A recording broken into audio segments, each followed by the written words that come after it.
50, sa iyo yung 50, sa akin yung 50. Yung 150 yung- 50, itatago Ama, ko para sa kasal 150 natin. yung sweldo a month yan. Ilman sa Ama. papa niya. Ama. Kasi nagpatrabaho ko sa papa niya. Grabe no, 1 month. Oo, 150. why lang? Pero that time, 150, 1 peso, marami ka na Marami mabili. mabili. Kasi mamero, nakakabili ka ng sorbete. Oo. Ang baon namin, 2 pera lang sa Chinese school noon. Oo. Nakabili kami ng sorbete. Meron kaming mamera. Nakakatuwa yung mga story na ganyan. Hindi ka bili. Si Nelia nagtrabaho sa akin, bantay sa papa mo. 25 pesos a A month. Yan, starting. 25. Sila 30 pesos. Ang pansit natin dito, 50 pesos ang noon. 50 cents. Baka 50 50 cents. 15 cents. 15 cents.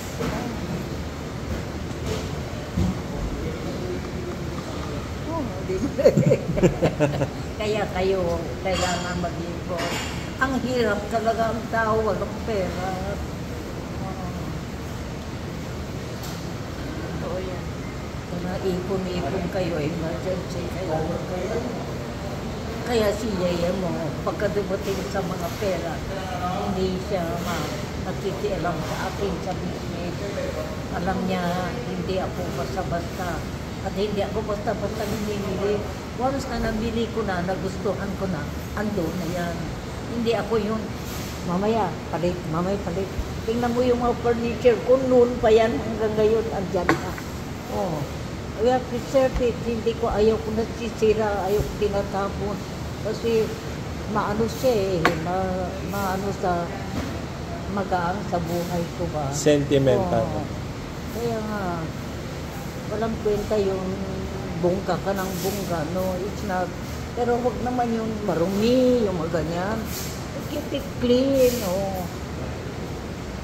Kaya, he trusted me so much, he doesn't care. Pera, hindi siya nakikialam, magkiwan centavos. Kung ibang babae, siguro, maaring ano-ano na binibili, inuubos na, o pasyal ng pasyal. Para nakita niya, hindi naman ako ganyan. Kaya minsan, pagka meron ako na gusto, sige, bilihin mo na. Sige na, basta gusto mo. Sabi niya, oo. Pero against siya sa akin, bibili ng lote. Hinira lang naman ako. Kaya palagi, yan ang inaaway niya ako pagka bibili akong na bayan bahay, lote. Huwag ka bibili, ganyan, mahirap yan. Away, ang kalaban mo, government, mamay, sisitahin ka, wala kang income, wala kang ganyan, wala kang ganito. Kawawa ako, sabi niya, hindi pwede yung ginagawa mo. Nakikinig ako. Sometimes, iniisip ko na, panay ganyan, di wala na kaming sarili, o paano kami magkakasarili. Hindi ko na siya pinapansin. Mamasyal siya, sige, masyal ka. Hindi ako sasama ngayon. Pero gusto niya sasama ako. Maiwan na lang kung banda. Mamaya meron ako nakikita. Bibili. Hindi niya alam. Ako nakakiyawak pera. Mamaya meron na naman. Bili. Pagka dumating naman siya. Hindi. Sabi ko, wala pa. Nakabili ako ganito. Pero hindi naman siya nagagalit. Kaya yung sa Ilicanyo, binili ko, hindi niya alam. Yun sa Ohio, yung 3 yun, pinili ko, hindi niya alam. Yung doon sa Santa Monica, lahat pinili ko, hindi niya alam. Yan nga, siya binibili ko. At yan, ayaw niya Hindi ako, ito kasi noon, binibili ko na ito, binibili ko ito. Ayaw niya. Sayang. Kung hindi, nabili ko na ito, nabili ko yan. Alam mo, may-ari yan. Kapatid ni Ninong Gregorio Oo. Kasi namatay na yung biyenan niya, asawa niya. Ang may-ari yung biyenan niya. Ngayon, asawa niya, ang namamahala. Aalis sila, bibenta sa akin. Sabi ko, sige, bilihin ko na. Nag-usap-usap, ayaw. Huwag mo bilihin yan. Sabi niya, mahirap na mamaya. Kasi marami daw squatter. Awayin mo lahat yan. Eh, hindi pwede yan na wag na. Hindi na. Oo. Paano nakabili? Hindi na makabili na. Oo.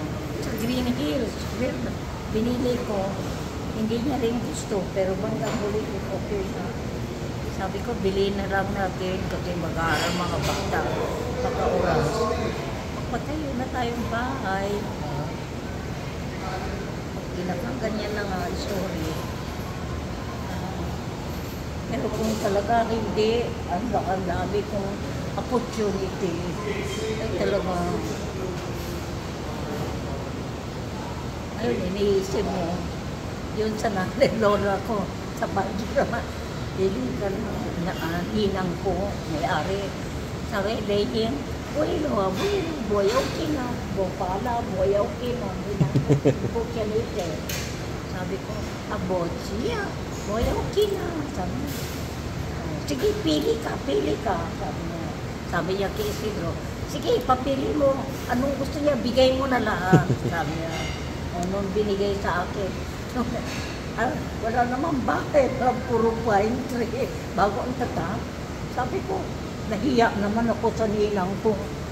Sa loob ko, paano ko tatayo ng bahay dito? Walang kasal. Eh, ganda na naman. Yung piko. Gapang ka pa. Walang kasalan. Oo, ginapang-gapang namin.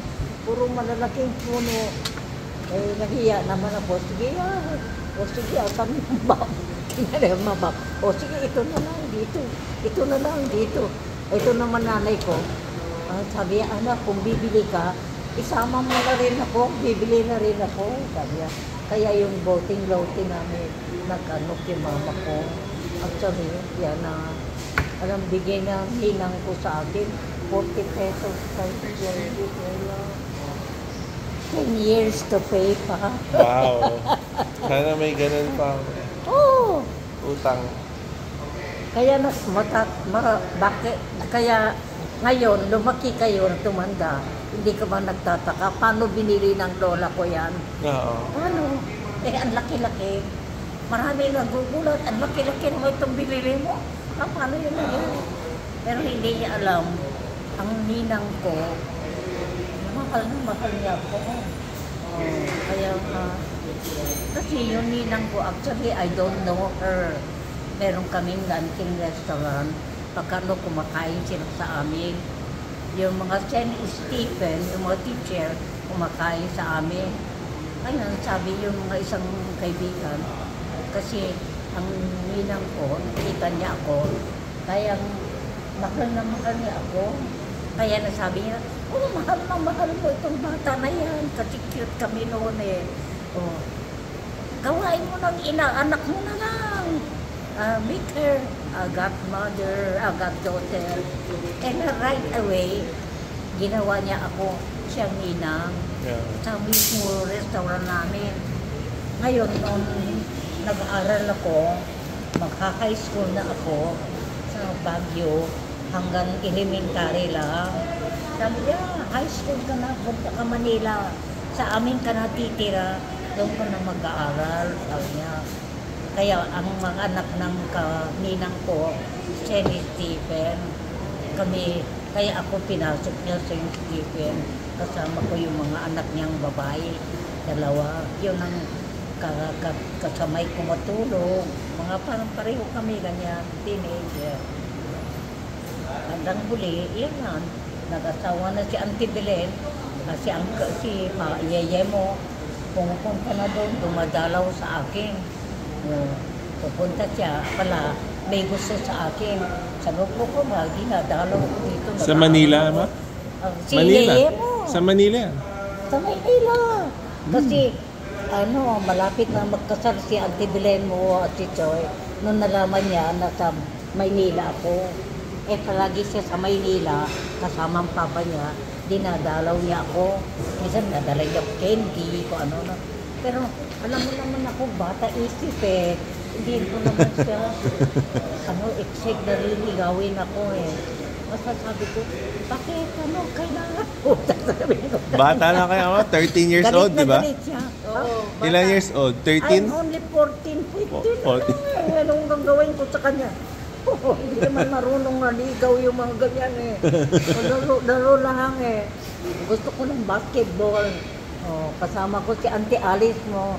Meron kaming St. Stephen group. Basketball team. Nasa lumalaban kami sa iba. Sila magaling. Ako hindi. Bago lang ako eh. Kaya ito naman mamulong. Nagustuhan din rin ako. Mamaya, kasi yung isang kaso nagtatrabaho sa papa ko, sugarol. Siya yung nagbabahala, babalengke, ano-ano utos ng papa ko. Nagyayabang kay Mamulok. Ay, si Ana, ako nang bahala. Maliit pa yan, ako nag-aalaga sa kanya. Sigurado kayo, magkasundo yun, anak ni Mamulok. Oo. Siya na yung nagli-leader. Hindi ko na maalam noon. Matanda pa lang papa ko, nagtrabaho na siya sa Mamundo, waiter, doon pala siya. Ako galit, kaaway ko siya eh. Kasi maliit pa ako, pakialam meron. Mamaya ganito, mamaya ganyan, ako naiinis eh. Sabi ko, wala ka nang alam, hindi alam. Kasi utos ng papa ko, nanonood kaya sabi. Naiinis ako. Si Auntie Belen gustong-gusto niya. Kaya, ay nako, sabi ni Auntie Belen, siya pang bahala, baka hindi papayag si Ana, sabi ni Auntie Belen. Kanaban ni Ana yun eh, nung maliit pa, ayaw na ayaw sa kanya. Siya pa, sabi niya kay Uncle Choy, malapit na silang sigurado hindi mangyayari yan. Alam mo na yung kapatid ko, basta ayaw na yan, sabi niya. Hindi ko naman alam, mamaya may show pa ako na. Nagbabasketball every week, may time kami practice, panlaban, lumalaban kami sa ibang eskwela. Ako naman, bago, gusto na nila rin ako sumama. Dahil, kayang substitute, yung pagkakulang, doon lang, hindi naman ko magaling mag-shoot eh. Hindi ko hilig. Ngayon, sabi, alam, magaling yung Mamulok at yung uncle, yung kaibigan ng papa ko na nagtatrabaho. Sige, dalahin ko. Nagugulat yung mga kaiskwela ko doon, pati yung mga teacher. Sabi niya, bakit ang dami show pa ako? Bakit ang dami? Kaya nagiging popular ako sa St. Stephen. Kasi nag-show pa ako. Libre ang show pa ako. Galing kay? Pati teacher pa. Galing kay Mamulok. Kasi hindi niya maubos. Basta nga, naku, hindi ka nagiging popular na ako doon.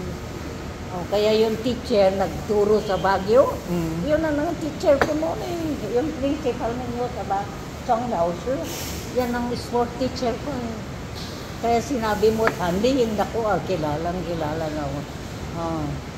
Libre show pa ako sila eh. Bandang huli, sabi ko, hindi ko siya pinapansin, nagagalit na ako.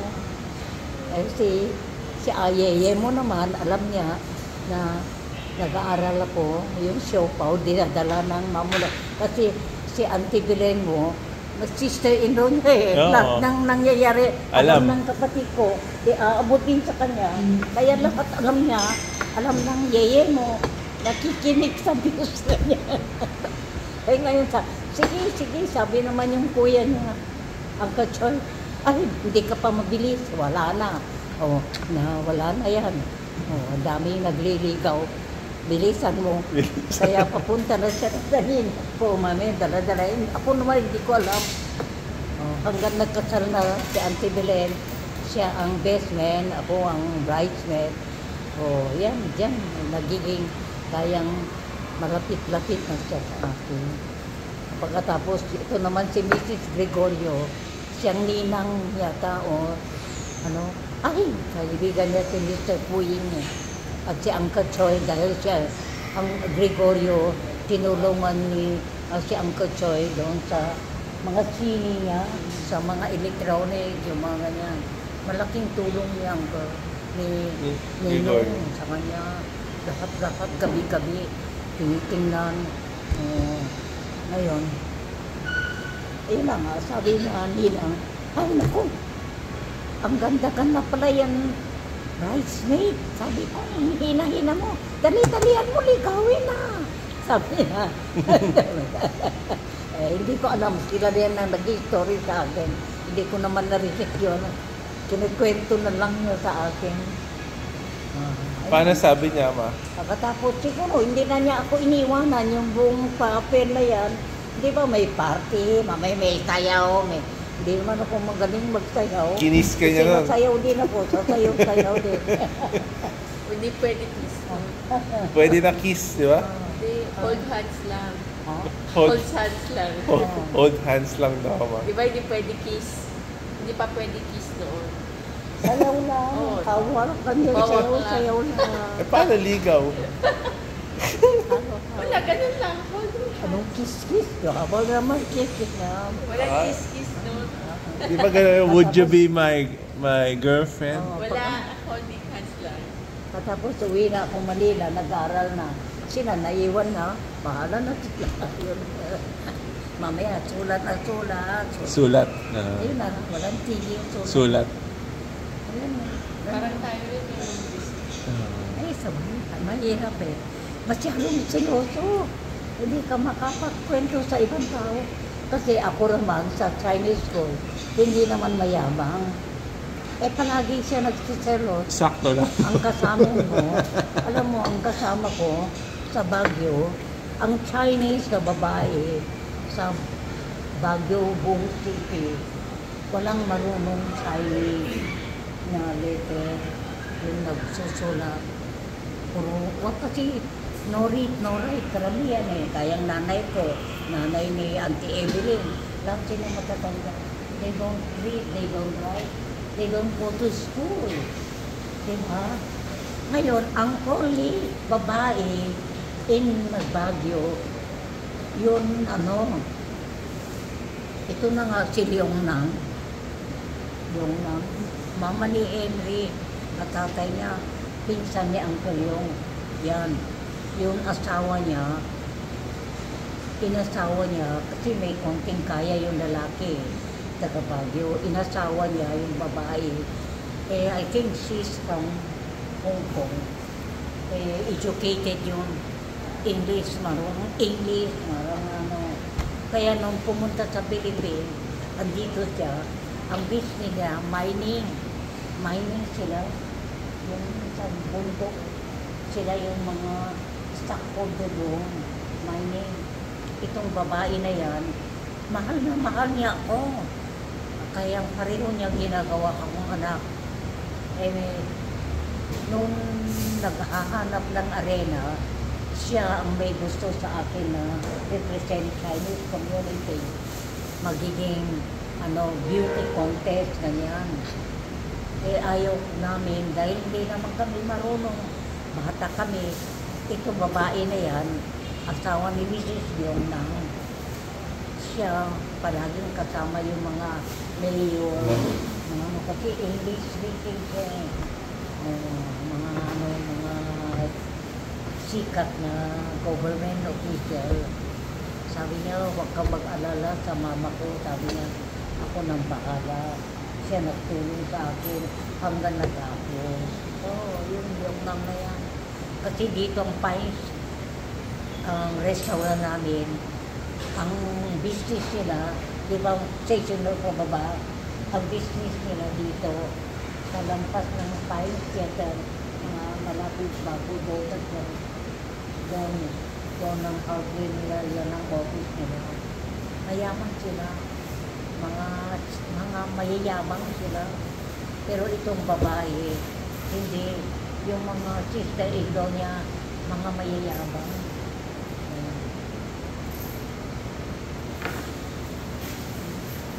Bibili na ako.